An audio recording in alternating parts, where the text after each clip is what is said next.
Alright, hello guys. It is time once again for Mid-Card Mana, and it is Thanksgiving, because we're crazy, and we've been trying to figure out a time to record this all week, and I've been sick.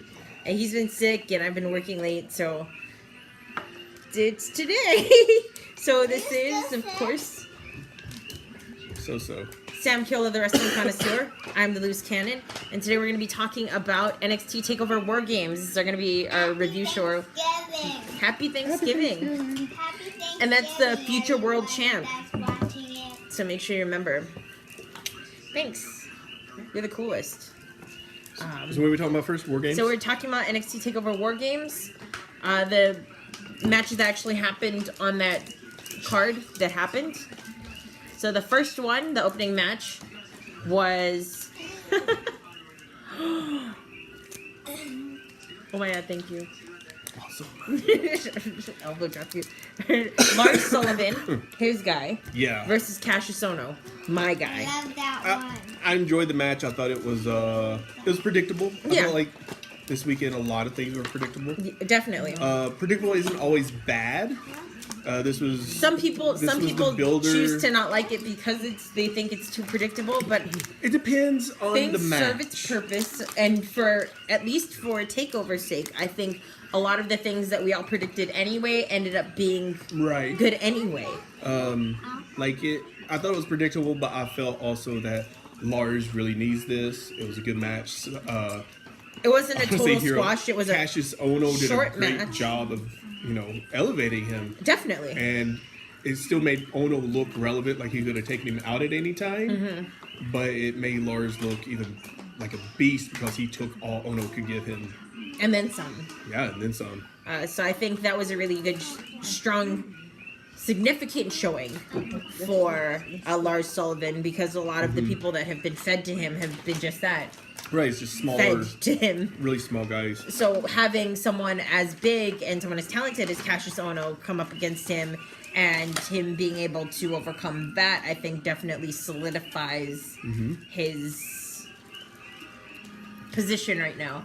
And someone had brought up over on Cage Side Seats a really good point, that they think that Cassius Ohno, especially at this point in his career, has settled, and I think in a couple other promotions back before he was re-signed to NXT, he has sort of settled into this sort of gatekeeper role, where he's good, and he's sort of how you measure the next wave of talent, where if they're ready, they can take him on and defeat him and move that generation, Ohno, Joe, Aries, the older indie guys, now that they're with WWE, they're fine being in that position. Yeah. A lot of the fans want to see them raised up into higher positions because they feel like they should be main eventers and whatnot, and that they've earned it. Because we're nostalgic and they're our favorites. Yeah, they've been around. And so we want to see them succeed. Like you would call Christopher Daniels grandpa because he's been in the indies so long with these guys. He might also actually be a grandfather. Yeah, he probably is. But I think Ohno could cross the line and be that next level. He's also just happy at this point in his career to just get the other guys over. Definitely. And collect his paycheck. He is only a couple steps away from being the son-in-law to Paul Ellering. Oh. Dating his daughter. That's not any career advancement move like Triple H, but I mean, baby steps. It is what it is. Paul Ellering still holds a lot of respect within WWE, so it's something. So the next match, which I will go on record to saying, this to me was the match of the night. That was Aleister Black versus Velveteen Dream.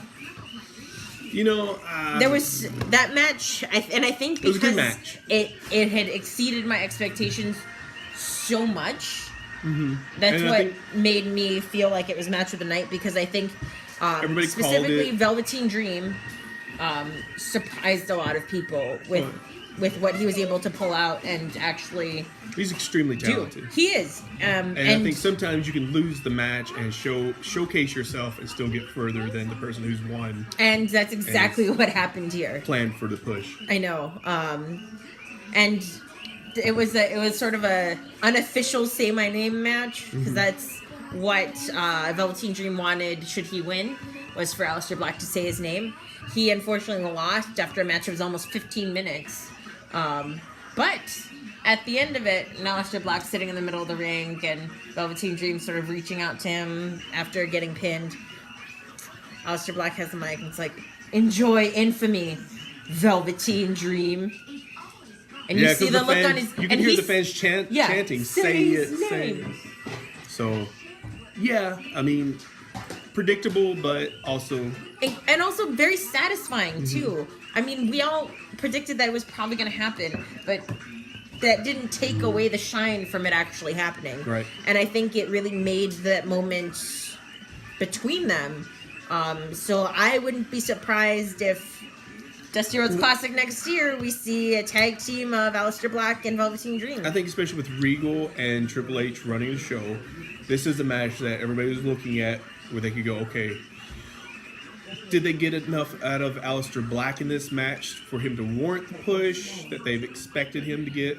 Or did they look at Velveteen Dream now and go, okay, this is a guy that has a big future. We can build on him. He could turn face down the road because he has a lot of fan appeal. And, you know, it's kind of true. I mean, bring this guy up, you know, another year, 6 months to a year in NXT and bringing him up to the main roster, they could actually do stuff with him. Hopefully more than just trapped in a tag team with R-Truth, but... And, I mean, he showed that I think he was one of the latest or one of the few homegrown talents that are at that level right now in NXT. And he pretty much showed that, you know, he definitely deserved to be there. He was one of the people that competed in Tough Enough. He ended up not winning the show. Yes, he ended up not winning the show, and then they realized that was a huge mistake because he was incredible. And I was a really big fan of him in Tough Enough. He was my favorite. And I was really heartbroken when he got eliminated. So I'm glad that he's finally got this chance to sort of make something of himself, especially because even at the stages in that show, he showed how much he was willing to try. I think it was good that he got eliminated, though, that he actually kept going. And that he wanted it and got out there. And I think that definitely made them take him a little bit more seriously. Yeah. Same thing with Matt Morgan back in the day. When he was eliminated, he kept going and he come back and... He's actually had a pretty decent career. I mean, you know. I mean, look at the other people that have won past seasons of Tough Enough, and look at him, or look at Patrick Clark, or a couple other people that we're going to be talking about in another video. I mean, was Miz in Tough Enough? Was that how he got started? Was Tough Enough, or was that a different? It was still called Tough Enough, wasn't it? I think so. Beyond the Miz. I would say Morgan may be the most successful out of the bunch so far. It would be hard to argue with that. Because, I mean, a lot of the other ones, things kind of just fell through. The one had a brain tumor. Of course, there's Morrison, Impact, Nitro, Hennigan, whatever his name is. He's been really successful, but around the globe more than just on big shows. Yeah. I think Morgan's been more successful as far as like WWE, TNA, and actually being on televised and big name things. Yeah, that was Aleister Black versus Velveteen Dream. A solid match. Yeah, I expect Velveteen probably got more out of that than Aleister. Oh, easily. I mean, he came out of that losing, looking amazing. Yeah. Like, you can't dull his shine, man. Seriously, he owned. I mean, he owned that from entrance to exit. You know what I mean? And every move that he delivered, every move that he took, made him look better. Even when he was, you know, taking the Aleister Black's finisher. I just still looked good. I don't know. I could rant on about Aleister Black for a while, but I don't see his future outside of NXT being that big. I think when he is brought up to the main roster, I mean, especially if you have people like Neville and Dallas who were super talented, and then they get to the main roster and they're dropped on their heads. Yeah. And you take someone like Black, who's not as talented as those guys, who may look cool, but once they bring him up, I just don't think what he can do is going to really have that mainstream appeal. Yeah. You know, it's gonna flop. Remains to be seen. Well, I mean, he could grow. Yeah. And who knows? And I mean, I think honestly, he I just probably think he'll be grew in a lot NXT for a while. as far as charisma and how to work well, I think that's why they're promos putting and him stuff with Velveteen Dream. Yeah, they're putting him in those because he programs. is so hugely charismatic and good at selling himself and selling a gimmick that I think a lot of people thought were dead in the water as soon as they saw it.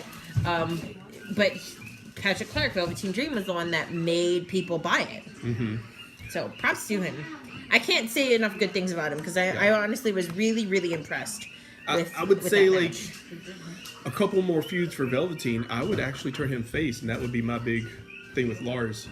Building up to there to have somebody that's really kind of like the Rock of NXT. He's just boiling with charisma, and then you have this big beast come in, and it's an interesting you know, 'cause comparison, someone but has to I build can't it. totally disagree. Yeah. Nice.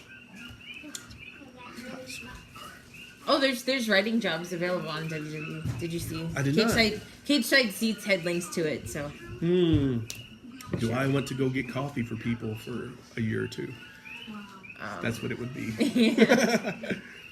Coffee with my little notes under the pad. I'm like, here you go. Michael Hayes. P.S. Michael Hayes. P.S. Look at this note. He's gonna be like, Did you know you had the same... did you know you booked the same thing for Raw and SmackDown? I didn't know if you knew that or not. in the same week. Not even like a week apart. The same looks and everything. Too soon. Oh, you know what we should do? We should have a gothic girl with two other girls. Hey, jump in. We're jumping the Yeah, gun. yeah. Jumping the gun. So the next match was the Fatal 4-Way. So that was Nikki Cross, Peyton Royce, Kairi Sane, and Ember Moon for the vacant NXT Women's Championship. And Ember Moon finally won the big one. I still don't think they should have done it. I think they should have held off. It was unfortunate because I think a lot of people it was too predictable. a lot of people And so it's still something from it. Didn't enjoy it as much because they had predicted it. I enjoyed it thoroughly because I was honestly terrified the whole time. I'm like, they're gonna swerve and they're gonna give it to like Peyton Royce and I'm gonna be angry. So I thought that, you know, I would have been fine with whoever had gotten it, honestly. I mean, they would all be pretty deserving of it, and I could see a reason for each one of them to get the title. With Ember Moon, I feel like it was too predictable. They should have waited, gave it to somebody else, and had Ember Moon take it on the next NXT That's what we the kept next saying. pay-per-view. Because how often do we see titles exchange on NXT itself? Right? No, not that often. I don't think. Trying to think. For the women's, the last person that had it was Asuka. Asuka won it from Bayley at Back to Brooklyn 2. Bayley won it from Sasha in NXT TakeOver Brooklyn. Sasha won it from Charlotte at... I'm trying to see where you're looking. It's like, it's in the air. Well, that's my point. Is like you don't Yeah. see title changes on the show, so I think it would have been special. And they're like, oh, you know, she didn't get it. Everybody's like bummed. Like, I can't believe she didn't get it again. And then the next show she gets it, and people are like, oh, I need to watch. Apparently, need to watch the network on Wednesday nights. But one interesting thing was how they did. Who took the pin? Nikki Cross took the pin. Yeah. Which was really surprising to me. Well, I don't think they were. I didn't think they were going to have Khali Singh pinned yet. Oh no! I didn't And think it was going to be her. I feel like they're going to do something with Peyton Royce right now. I was just surprised that they would have her so definitively taken out of that picture because she's been close to the top for kind of a while now. She had a pretty decent feud with Asuka. It's a fatal 4-way, so it's not like a singles match where they would be pinned. But yeah, You know, it's not that definitive. But I mean, she doesn't get another chance. So the next NXT, they I feel like announced Peyton there Royce was will be going to the be one that's... Kairi Sane versus Peyton Royce for the number one contendership. So we'll see how that happens. But yeah. And of course, Nikki Cross isn't involved because she got pinned. So I was happy to see Ember Moon. Also, I was happy to see Ember Moon's beautiful hair. I like to dye my hair. I know you can't tell right now because it's all boring colored, but I've dyed my hair crazy colors, and the Ember Moon hair, I now want to do the purple, blue, lavender, pink. We talked about dyeing our hair. What hair? There's a beard. This is hair. This counts as hair. What color are you going to dye your beard? I don't know. Green. Do it. Green, maybe. Green would probably be the easiest, yeah. Green fades super Blue? fast. Blue fades nice, Yeah. depending on what blue you get. What do you think, Allison? Chat. We've already said her name. Blue. Blue? Blue? Blue. We should just go blue. My I can do it. favorite color. Your favorite color? My favorite color, too. She has Me, like Mommy, 4 favorite colors. and your favorite color. What was the next match? The next match was the title match. So that was Drew McIntyre versus Andrade Cien Almas with, of course, his managers Liliana Vega. A little surprising. Very surprising but, to me. You know, I I mean, considered there was only it, 2 people that were going to win that match, so... right, but I considered it if, you know, I feel like they want McIntyre to be a several multi-time champion, Definitely. probably more than all the others. Oh, I'm sure. I'm sure he will be the first 3-time NXT champion. And I think we touched on that. To match Adam Cole being the first 3-time Ring of Honor champion. Right. So I expect we'll see that. Yeah, so you can Some of the news out of it is, I believe, McIntyre tore a bicep in that match. Though. Yeah. At but the end, I believe. From what I understand, he was already... Was he already It hurt? was well. I mean, it was already booked that it was going to be Almost. Yeah. So it wasn't an audible or it anything. wasn't a changed finish, but it just happened in the finish, and the finish did look a little nasty. Yeah. You know, McIntyre really And then as soon as that off the top. yeah, as soon as they finished the pin count, he like immediately like rolled over and like started holding his arm. I just thought he was selling, but apparently not just. Well, I mean, for the couple of times that he took hits in the match, it was swore great a match. lot because it muted everything out on the network. So I was surprised they muted it on the network too. I mean, it is not. It's the well, network, I guess for the kids. So on WWE Network. So when I watched NXT Takeover Our Revolution live, and that was December 2014. That was when Sami Zayn won the NXT Championship from Adrian Neville at the time. He swore in match 2, and so they showed it when they played it live. Oh, but when they replayed it, they had edited out. Oh. Because he was going, oh yeah, come on. And they just edited it out. And then, yeah, I mean, they took a different camera shot too, so it was like completely not in there, so you couldn't even read his lips. It's really sad because I love that moment. But definitely, I'm really glad for Andrade. Yeah. I really like La Sombra. I don't think I wouldn't expect that he would hold it for a while. Like McIntyre would get it back soon, but now I don't know. I don't know how long McIntyre will be out with the arm. I don't know how if he'll be how that might change their plans going forward. I don't know if he'll be off TV or if he'll just be on TV with a cast or whatever, and just to stay in the color picture, or just just doing interviews or whatever. Who knows?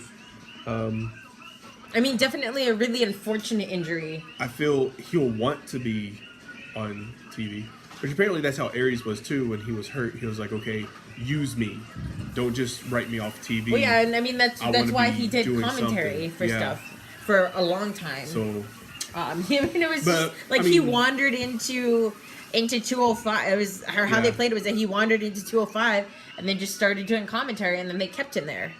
I mean, which I loved, honestly. They have such huge plans for McIntyre. I feel that he's the chosen one. Yeah, so he'll.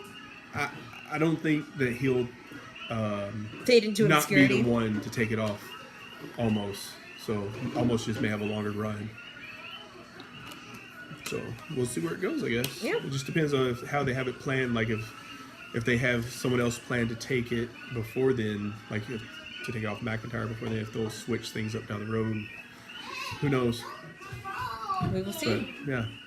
And then it was the main event. Then it was the main event. So that was the WarGames match. So that was Authors of Pain, so that was Akam and Razor with Roderick Strong. Yes. Versus Sanity, which was Alexander Wolf, Eric Young, and Killian Dane. Fulton. In spirit. And in his heart. Maybe if Sawyer Fulton was there, then Alexander Wolf wouldn't have had to take that nasty, nasty bump, which I'll talk about a little bit later. Yeah. And then, of course, Undisputed Era, which is Adam Cole, Kyle O'Reilly, and Bobby Fish. So, really, really good match. Really brutal match. Very long match. It was really long. But it was... I really enjoyed it a whole lot. And I think they made use of the time really well.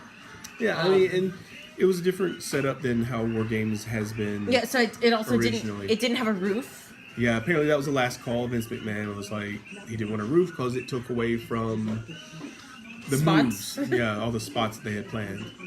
And I don't know how I feel about that. Good and bad. I mean, I'm kind of a fan of like the old school WarGames. But I do think it's probably a little bit more dangerous if they had the roof on. Of course, the roofs now are like taller than they used to be back in the day. Yeah. Because you literally, like, if a guy's still on the top rope back in the Crouching day, over. yeah, it was like at his shoulders. Unless he's my height, then. And then it was like, it was like at his shoulders, and they couldn't do top rope moves. I even remember, I think it was Sid went to powerbomb somebody, and their head hit the roof and busted them open. So, I mean, they could have had taller roofs put on because it is, up there, but it worked. The rule now is just that if someone escapes, it eliminates their team. So they automatically forfeit Yeah. for their entire team. I don't know if I like the 3 teams more than It was- 3 versus 3 teams of 3, instead of the 2 teams of 4 or 5. Yeah, I mean, it got a little cluttered, and I think at certain points it got a little convoluted with how they were trying to The way the old one worked, play off certain people going against certain people within the match. the way the old one worked was it was 2 teams of 4 or 5 guys, and they did a coin toss. Okay, we'll go sit down and watch cartoons. They did a coin toss to see who the next guy coming in would be. Where this was random, because there was 3 teams. In shark cages. But I think it felt longer because the old WarGames, you had like a new guy coming in, so it was like, oh, okay, who's going to be the guy that comes in to even this up? And this time is like as soon as it was over, the whole team would come in. Yeah. And it kind of, I don't know, it was a different feel to it than, it being even, then getting one up, who's going to be next come in, and the mentality of who are you going to pick to come in next, and who are you going to save to be last to win. Which is very interesting. What is that thing right there? It's a stylus. It's like Yeah, don't tear that out. Oh, thanks. Bye-bye. Aww. What? That was rude. You just gave it to Rick me. Rude was in WarGames at one time. Rick Rude, speaking of, so I didn't get a chance to talk about this because I totally forgot in the Aleister Black versus Velveteen Dream match. But Velveteen Dream had some real Rick Rude stuff going on. The tights were amazing. Mm-hmm. And I would buy those if they were selling them. Nobody does that kind of thing anymore. It was really great. So he had his face on one side, Aleister Black's face on one side, and then right on the front said "Say my name." It was, and then on the back said NXT. It was so good. Rude he had a lot of tights like that. He had tons. He had tons of them. I I hope remember Velveteen the Dream one he does had- this for every. He had the Warrior's face in front. He had what do you call? He had Jake the Snake's wife's face once. I Yeah. remember that. So, Oh. I mean, sorry to backtrack, but I just It's a good So heel good. tactic. Pen or a pencil? You know where your stuff is. it was really great. Yeah. So I thought it was a really cool nod. there was to get back to WarGames. Yes, thank you. Sorry. It so the was, order. It was Undisputed Era got the upper hand early on. So the order, or the three men that started off the match were Adam Cole, Roderick Strong. Leaders. Yeah. Adam Cole, Roderick Strong, and Eric Young. Yeah. And so then, after the first 5 minutes passed, the first team that was released was the rest of Undisputed Era. So that was Kyle O'Reilly and Bobby Fish. 5 more minutes passed by, and it was Akam and Razor of the Authors of Pain. And then the last two were Killian Dane and Alexander Wolf.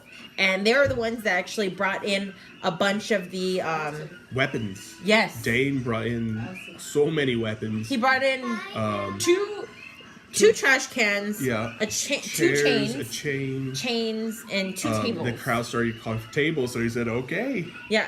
He threw the tables in. Alexander Wolf the door. brought in the nightstick.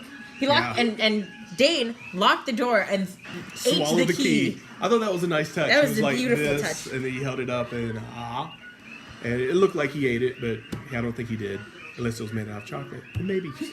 Delicious. So yeah, there was off the top of my head, the one thing I definitely remember is Killian Dane's spot. The coast to coast, coast to coast. Yeah, the coast to coast, which he climbs up and it's set up on Kyle O'Reilly. Mm-hmm. So he climbs up and Adam Cole's on the top of the cage. Yeah, Cole's going to escape. And then he looks up at Adam Cole and it's like, watch this, and does the coast to coast. Kyle O'Reilly sells it better than I've ever seen before. I legit thought he like rung his bell. I was like, yeah, he got a concussion and he's having a seizure. What's going on? I mean, I was like actually afraid. Goddamn. It was, Killian Dane is 385 or so. And for him to do the coast to coast, it was beautifully. It was it looked great. But just the idea of this big guy, 6'4", 385, doing this flying move, through the air to hit a trash can to hit you. We've only seen it from RVD and Shane McMahon. And this is like an asteroid coming down to level a city. And really took out each other because he did it and he did not get up from that very up for a while. Oh yeah. And then of course the Alexander Wolf spot. Oh god. I don't want to call it a spot because it was an accident. He got busted open. That insane, that nasty bump. Yeah. So he was going for a German suplex off of one of the Authors of Pain, and this was This was right after everyone basically tried to get Adam Cole, because Adam Cole was in the middle of the two rings, and everyone tried to get him. And then the two different Authors of Pain did two Towers of Doom. Yeah. And then they went to go get Adam Cole, and then Alexander Wolf, God bless him. God, please bless him. Went to do a German suplex, and the Authors of Pain had set up two tables if they were going to try and put Adam Cole through. But instead, one of the Authors of Pain, and I can't remember which one, I only remember Alexander Wolf and being horrified for him, like afterwards. Basically, he Germaned the guy. It was basically landed on top of him. Yeah, and how are you the table, I guess, splintered in a way where it cut the back top of his head. Yeah, it was nasty. It looked really bad. They did a good shot with the cameras, I think. Yeah, they tried to avoid having showing it. I never even saw the medics come out to. I noticed it a couple of times because they were working through the grate. Right. But if you weren't really looking for it, you didn't know what happened. I felt that they did a good job keeping the cameras off of it. Yeah. You saw when they went back, they flashed back really fast. It really, because that is part. It's really part of it, and it's a pay-per-view. It's not like it's the, but and when they sort of had a quick shot back to it afterwards, they were starting to stir, and you could just see his entire top and back of the head. Do you know covered in blood? I feel like surely he got stitches. Do you know how many? I am not sure how many stitches. That would be something I would have to look up. But he that took him out of the match effectively for the rest of it. That's amazing. You want to make another one? And I mean, and then he ended up taking a spot from somebody. He took. I called it a powerbomb on Cage Side Seats, but it wasn't a powerbomb. I forget what it was. But afterwards, when he got back into the match, like minutes after he got back into the match, he was slammed. Something I can't remember what it is. But he took a move and landed just like flat on his stomach, and then sort of rolled over to the side and then didn't move for the rest of the match. And I was like, he's out. I was like, please don't let him be dead. It was. I can't think of it. I can't remember it either, and I just rewatched it again last night. But I was just like so horrified. Yeah. It was brutal. I mean, props to him for. Even getting back in the match after that. Yeah. Seriously, it's insane. And I hope he got I hope he has at least a month off to recover or something. Because absolutely insane. I'm trying to think of any other spots that were just. There was a lot of good spots in it. There was the superplex off the top. I do hate, from Roderick Strong onto Adam Cole. Yeah. I do hate the towers. The Tower of Doom. It's become so cliche. Yeah, I was like, it's too predictable. In a multi-man match. Once I saw... and they do it every time they have a multiple... Anything more than a regular tag match. Anytime they have something like that, they do the Tower of Doom. And it's predictable, and everybody knows what's going to happen. It's become overused to the point where it's not spectacular anymore. Yeah. It doesn't look, really hugely devastating because everyone does it. Every time I see two guys go up for a superplex, I go, here comes the Tower of Doom. This is the part of the match where everybody gets taken out. Yeah. And it's... Except for, unfortunately, Adam Cole. Right. In that one. I don't know. If I was up there and I was Vince McMahon, I would tell my producers, no longer use it. Don't use it for a year or two. And then when it happens, back it's like, again, then it's... God, look, they're doing this. Instead of it happening all the time and every... it's not special when it happens all the time. Right. Honestly. Not trying to sound like anything, but it loses a lot of its effectiveness. When we have these matches all the time now, really. Whether it's Money in the Bank, now WarGames, Elimination Chamber, Survivor Series. Anytime where you have more than 4 guys in a match, they're going to do this, and it just. But a couple other now it's pennies. It's not worth anything. Really cool ways that they utilized the actual cage in WarGames. Kyle O'Reilly did a tornado DDT off of the cage, that was pretty cool. Which I thought was really cool. I said it before and I'll say it again. This WarGames really sold me on Kyle O'Reilly. I watched him in Ring of Honor. This one's me? That one's you. Who's this one? Me. Oh. So Allison's gonna beat you. Braun. But WarGames really sold me on Kyle O'Reilly, and I think just seeing him in this environment, it really showed how resourceful he is as a wrestler. I'm still not sold on Kyle O'Reilly. I'm sold on Bobby Fish. I was sold on Bobby Fish before Bobby Fish came to the WWE since he was been in Noah. But this one really sold me on Kyle O'Reilly. I need to see some more. Luckily for you, he's gonna probably be featured very heavily in NXT. So probably until he's destroyed by Lars Sullivan. So that's gonna happen. I want Adam Cole to be destroyed by Lars Sullivan. That may happen as well.